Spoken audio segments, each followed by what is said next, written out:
Alors, concernant la prime coloniale, qu'est-ce qu'il y a d'important dans ces termes? Bon, alors, la prime coloniale n'est plus d'actualité aujourd'hui. Tous nous savons que la prime coloniale a été abrogée en 1947. Oui, mais ça figure dans les textes. Ça figure dans les textes parce qu'il n'y a pas eu de modification du statut en écriture et le protocole 72 dont nous demandons l'application. Son article 1er reprenait l'écriture du paragraphe 14, de l'article 14, paragraphe 6. Et où il était nullement question de prime coloniale, mais bien des indemnités que touchent les fonctionnaires des départements d'outre-mer. Donc voilà pourquoi je dis qu'aujourd'hui que notre revendication est fondée sur des choses. L'article 14.6 qui est rédigé dans la rédaction de 45-46 n'est plus valable. C'est celle qui est justement aujourd'hui dans le protocole 72 qui doit être appliquée. Deuxième chose, la demande de SIDEC au Conseil d'État se prononcer sur la prime coloniale on ne s'attendait pas à des miracles. Parce que même s'il y avait prononcé, même si le Conseil d'État s'était prononcé, c'était pour simplement dire que cette notion de prime coloniale a été abrogée en 1947. Donc ça n'a pas de...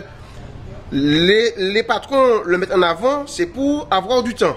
Et tout le monde sait que ça a été abrogé. Par contre, et ça, on peut vérifier.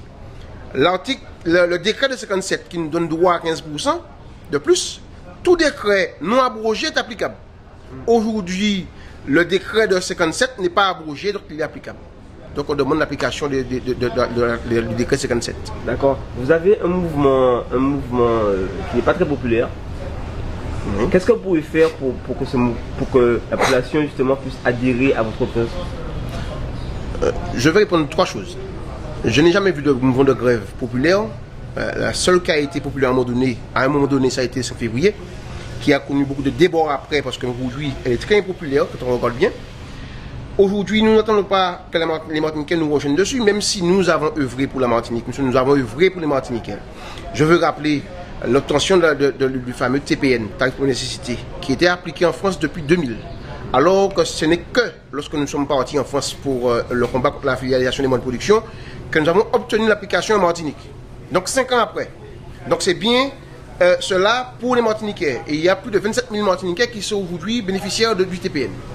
Les moyens de production, ça a été un combat de la SMC d'énergie de Martinique. Parce que si on regarde bien, aujourd'hui nous disons, on aura une pénurie de production en Martinique d'ici 2015. Et ça c'est un combat que nous menons à l'interne avec notre direction. Parce que si on ne crée pas d'autres moyens de production, il y aura des coupures tournantes comme ceux qu'on connaît aujourd'hui lorsque nous sommes en grève. Il n'y aura pas suffisamment de production en Martinique. Deuxième chose, je veux y rappeler aux Martiniquais, ce sont ces mêmes personnes que pendant la grève du 5 février qui demandaient aux camarades d'EDF de couper l'électricité pour faire aboutir la revendication du 5 février. Donc vous voyez, moi aujourd'hui je n'ai pas de problème avec les Martiniquais. Je sais que ce n'est pas évident d'entrer chez soi et de ne pas avoir le confort qu'on paye, parce qu'on paye l'électricité en Martinique, mais il faut qu'ils puissent comprendre que les travailleurs de l'EDF Martinique ne sont pas en revendication. Nous sommes en réclamation. Nous voulons qu'ils soient appliqués les textes, appliquer la loi, les droits chez nous. C'est tout. Concrètement, qu'est-ce qui se passera dans les prochains jours? Dans les prochains jours. Donc je dis plus dans les prochaines heures. Prochaines heures. Donc notre direction a fait remonter au national notre demande de négociation. Bon, ça, on a constaté que notre direction locale a fait un pas et nous aussi nous faisons un pas. Nous n'allons pas couper la production, nous sommes plus à bloquer les intérêts d'EDF même. C'est-à-dire que empêcher de sortir des camarades du réseau, bloquer le centre de paiement. Donc ça ne gêne pas les Martiniquais, mais ça gêne EDF. Mais si dans les 24 heures, on n'a pas de réponse tangible, concrète, de la direction nationale pour l'ouverture des négociations, on va reprendre le chemin en sens inverse. Donc on va retourner à la production.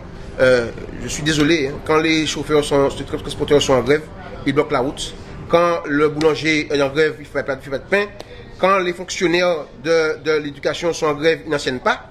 Et quand nous sommes en grève, nous ne faisons pas d'électricité. Et la police va intervenir?